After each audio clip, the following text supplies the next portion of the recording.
Hello everyone, मैं हूं आपका दोस्त Sachin Sharma. All exam place पर आप सभी का बहुत स्वागत करता हूं। आशा करता हूं कि आप सभी पहले की तरह बहुत बढ़िया होंगे। हमारी करंट अफेयर्स की सीरीज में आज हम 26 अगस्त 2020 के सभी इंपॉर्टेंट करंट अफेयर्स के क्वेश्चंस का डिस्कशन करेंगे। ये questions bank, SSC, railway, Vyapam, jail प्रहरी, स्टेट पीएससी जैसे एग्जाम्स में आपके लिए बहुत ही ज़्यादा इंपॉर्टेंट साबित होने वाले हैं। वीडियो को शुरू करने से पहले दोस्तों, अगर आप एमपी पुलिस की तैयारी करना चाहते हैं तो ऑल एग्जाम प्लेस आपके लिए लाया है एमपी पुलिस का कोर्स। तो देर किस बात की है दोस्तों, अभी नीचे दिए गए नंबर्स पर कॉल या एसएमएस करके अपना रजिस्ट्रेशन कराएं और ऑल एग्जाम प्लेस पर मात्र 1000 रुपए की फीस देकर आप एमपी पुलिस की तैयारी कर सकते हैं। तो चलिए दोस्तों, हम शुरू करते हैं हमारा आज का लेसन। हमारा आज का पहला प्रश्न है कि भारत के किस राज्य में देश के सबसे लंबे नदी रोपवे का उद्घाटन किया गया है। दोस्तों, रिसेंटली असम के गुवाहाटी में देश के सबसे लंबे रिवर रोपवे का उद्घाटन किया गया है। इस रोपवे की सहायता से गुवाहाटी और यहाँ के जो शहर हैं इनके बीच की दूरी घटकर मात्र 8 मिनट की रह जाएगी। गुवाहाटी डेवलपमेंट अथॉरिटी के जो सीईओ हैं दोस्तों, जिनका नाम है उमानंद डोले जी, इन्होंने ये कहा है कि यह भारत की किसी भी नदी पर बना सबसे लंबा नदी रोपवे है, जिसकी लंबाई 1.82 किलोमीटर है, 1.82 किलोमीटर है। दोस्तों, ये रोपवे जो है ये ब्रह्मपुत्र नदी के दो किनारों को आपस में जोड़ेगा और इसकी लागत जो है, इसकी कॉस्ट जो है ये 56 करोड़ रुपए के करीब आई है।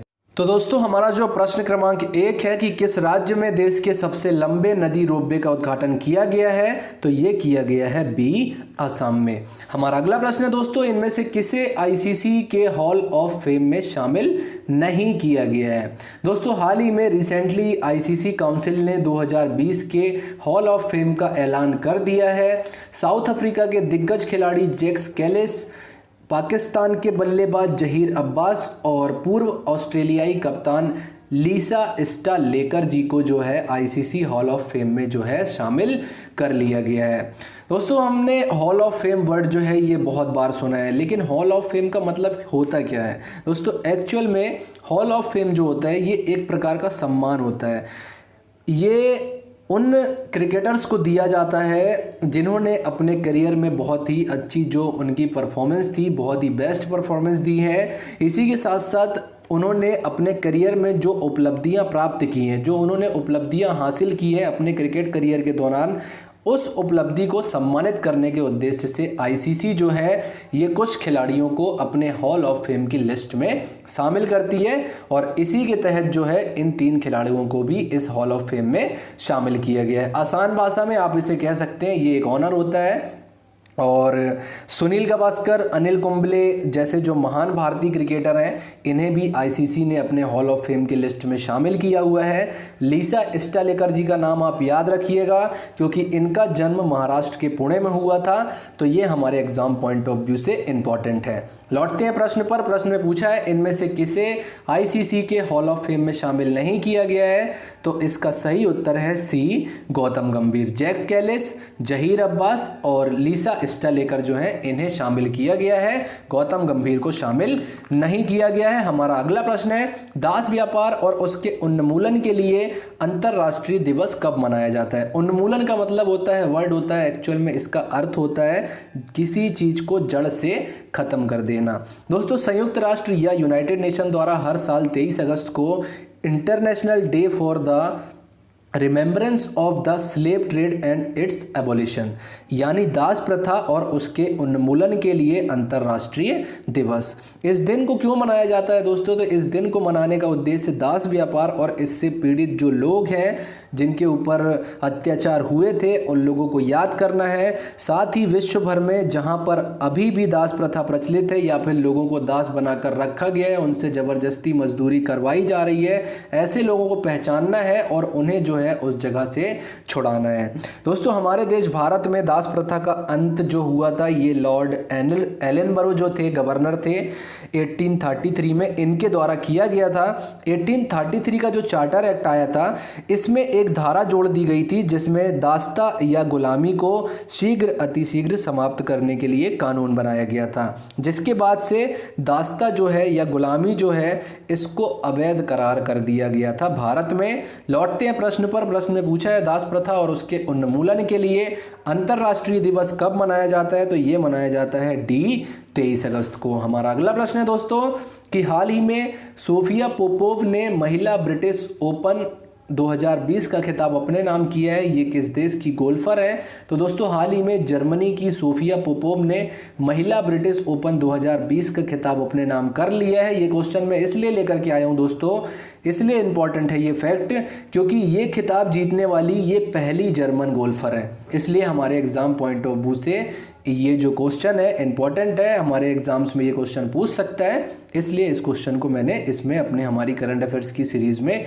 इंक्लूड किया है। तो जो हमारा प्रश्न क्रमांक 4 है कि सोफिया पोपोव ने महिला ब्रिटिश ओपन 2020 का खिताब अपने नाम किया है, ये किस देश की गोल्फर है? तो ये है जर्मनी की गोल्फर। हमारा अगला प्रश्न है दोस्तों कि कैमरन वाइट किस देश के क्रिकेटर हैं? हमारी जो परीक्षाएं हैं दोस्तों, हमारे जो एग्जाम्स हैं, कई बार जो दूसरे देश के दिग्गज खिलाड़ी होते हैं या प्रसिद्ध खिलाड़ी होते हैं, इन खिलाड़ियों का संबंध किस देश से है, इस बारे में हमारी परीक्षाओं में प्रश्न पूछे जाते हैं। तो रिसेंटली ऑस्ट्रेलिया के जो ऑलराउंडर हैं कैमरन वाइट, इन्होंने क्रिकेट के सभी फॉर्मेट से संन्यास लेने की घोषणा कर दी है। इन्होंने ऑस्ट्रेलिया के लिए 4 टेस्ट मैच, 91 ODI मैच और 47 T20 मैच खेले हुए हैं। तो ये था इनका करियर का रिकॉर्ड। हमें याद क्या रखना है कि ये किस देश के खिलाड़ी हैं, इन्होंने किस देश के लिए खेला हुआ है, तो इन्होंने खेला हुआ है ए ऑस्ट्रेलिया के लिए। बढ़ते हैं अगले प्रश्न की ओर। हमारा अगला प्रश्न है कि DRDO का मुख्यालय कहाँ पर अवस्थित है? अब DRDO चर्चा में क्यों आया है दोस्तों? तो चर्चा में इसलिए आया है ये क्योंकि हाल ही में DRDO के जो अध्यक्ष हैं जी सतीश रेड्डी जी, इनके कार्यकाल को और 2 वर्षों के लिए बढ़ा दिया गया है।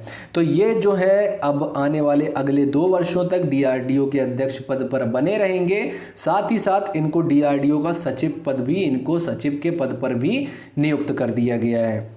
दोस्तों DRDO जो है ये बहुत ही इंपॉर्टेंट ऑर्गेनाइजेशन है। हमारे एग्ज़ाम्स में बहुत कम ही ऐसा होता है जब DRDO से कोई क्वेश्चन नहीं पूछा जाता है। मैक्सिमम टाइम हमारे एग्ज़ाम्स में DRDO से कुछ ना कुछ क्वेश्चन पूछ ही लिया जाता है। तो DRDO के बारे में भी जान लेते हैं हम। DRDO का पूरा नाम होता है defence research and development organisation, जिसे हिंदी में रक्षा अनुसंधान और विकास संगठन भी कहा जाता है। DRDO का गठन दोस्तों वर्ष 1958 में किया गया था। 1958 में ही दोस्तों नासा का भी गठन किया गया था। तो इससे आप इसको रिलेट करके याद कर लीजिएगा कि 1958 में ही नासा एस्टेब्लिश्ड हुई थी और 1958 में ही हमारी जो DRDO है ये भी एस्टेब्लिश्ड हुई थी। रक्षा उपकरणों समेत हमारी देश की जो तीनों सेनाएं हैं दोस्तों, इनके लिए ये आधुनिक हथियार बनाने का कार्य करती है। DRDO का मोटो होता है बलस्य मूलम विज्ञानम, जो कि रक्षा मंत्रालय मिनिस्ट्री ऑफ डिफेंस के अंतर्गत कार्य करती है। तो जो हमारा प्रश्न क्रमांक 6 है कि DRDO का मुख्यालय कहाँ पर अवस्थित है, तो दोस्तों DRDO का मुख्यालय अवस्थित है नई दिल्ली में। सो दोस्तों यहीं पर समाप्त होता है हमारा आज का लेसन। हमारे कुछ दोस्तों ने कमेंट की थी कि सर आप वीडियो रेगुलर नहीं लेकर के आते हैं, तो उसके लिए तो मैंने आपसे माफ़ी मांगी हुई है।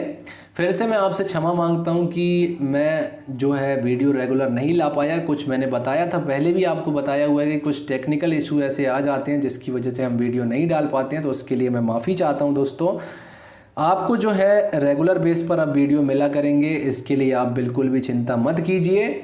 हमारा प्रयास यही है कि हम आपको रेगुलर बेस पे जो है वीडियो प्रोवाइड कराएं, और अब बिल्कुल भी चिंता मत कीजिए, आपको रेगुलर बेस पर ही जो है हमारे चैनल पर वीडियोस मिलेंगी। सो दोस्तों उम्मीद करता हूं आपको हमारा आज का ये लेसन काफ़ी पसंद आया होगा।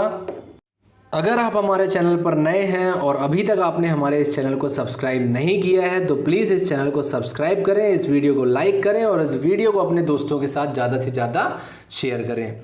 दोस्तों आप चाहें तो मुझे इंस्टाग्राम पर भी फॉलो कर सकते हैं। आपके कीमती सुझाव हमारे चैनल पर सादर आमंत्रित है, इसलिए अपने सुझाव जो हैं ऐसे ही हमें भेजते रहिए। आपसे मिलेंगे अपने अगले वीडियो में, तब तक के लिए नमस्कार and thanks for watching this video.